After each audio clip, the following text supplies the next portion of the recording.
Hello, traders. I want to talk to you today about the reversal pattern. Kind of a weird day. I think we had a non farm payroll situation um, yesterday. It looked like the price movement was a whole lot more like a non farm payroll day yesterday than it did today. Today was a really tight range. We had opening range high and low here, and we pretty much just stayed within it. We danced around. We did put up a really nice reversal signal here. There were some others, but they were just so muddy. This is the only one where I felt like it was a leave town situation. So we came down, we took out this low. I'm not sure if it was a 4 hour low or not. Let's look.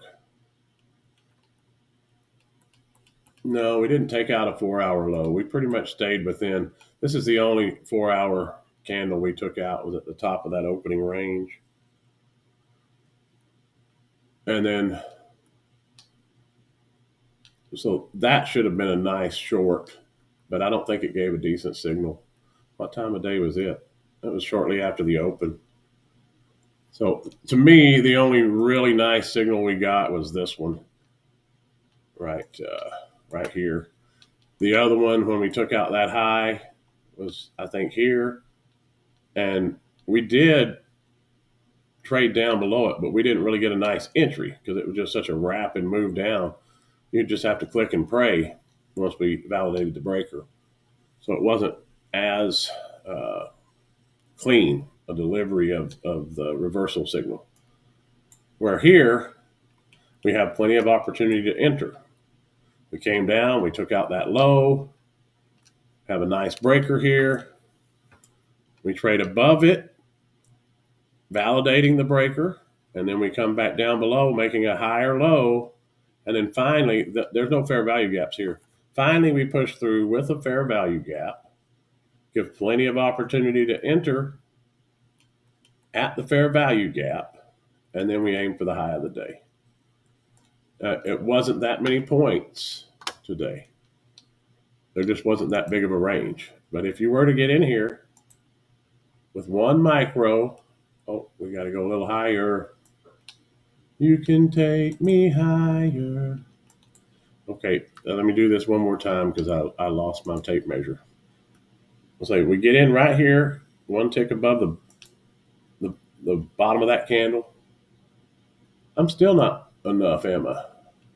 There we go, to the high of the opening range, because we did take it. That's 104 points, $208 on one micro right there. $208. So you can do the math. If you did 10 micros, that's a $1,000 trade. Not too bad. And it was a really nice reversal signal. What time of day? When we finally did put this up, it was 112. You're entering the trade about 116, 117. And we finish. That one would have got us right there. I think the other wick was a little higher, and this one took it. But we'd be done by 12:30. So by 2:30. So this one you would have been in the trade about an hour for it to get all the way back up to the top. But it was just a slow, steady grind. There was no nail biting pullbacks, news bombs, or anything. It was just like if you got involved in that one, you were good all the way to the high, the opening range high. So I think that one was the best one. This one did put up a signal. I did case in this fair value gap here, but this was our breaker. And I was short on this one. No, I wasn't. I didn't trade, but I was watching it. And that little news bomb, Trump said something, I don't know. Would have been a painful one if you had a tight stop. But yeah, this one just didn't. It wasn't a clean signal. We first put one up over here when we took that high. This was our breaker. And we pushed through with a fair value gap, and then we went and revisited the high.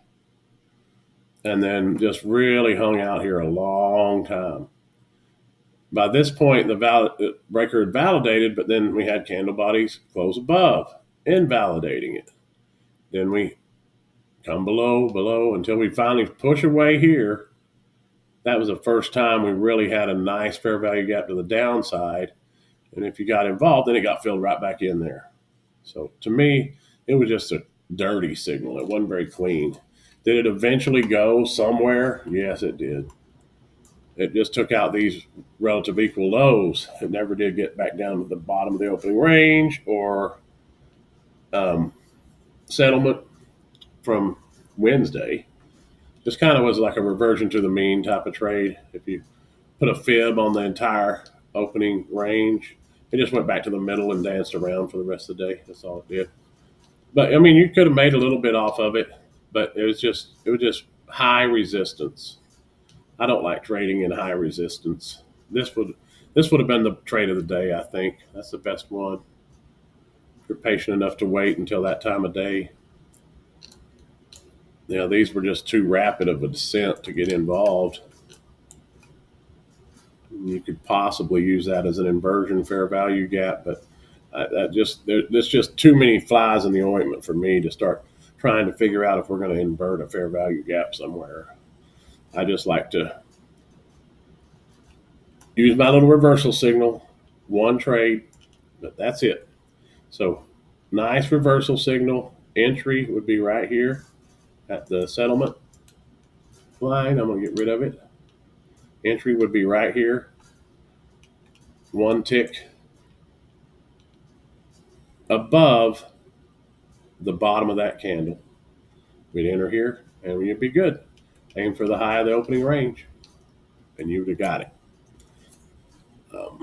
$208, one micro. Qualifying day in an XFA. I've been wanting to trade 5 micro, so that'd be 1,040. Not a bad day. Remember to be kind to yourself. Be kind to one another. I love each and every one of you. Hope you all have a good weekend. I'll probably put a weekly hypo up on Sunday, but go watch yesterday's live stream if you want to see some fun price action. Man, that was a great day. But other than that, have a good weekend and y'all trade well. Do some homework this weekend. Go look at those reversal patterns. Really focus on the highs and lows of the 4-hour candles. You'll be able to see some really nice reversal patterns. So give you a lot of confidence in this breaker system. And talk to y'all next time.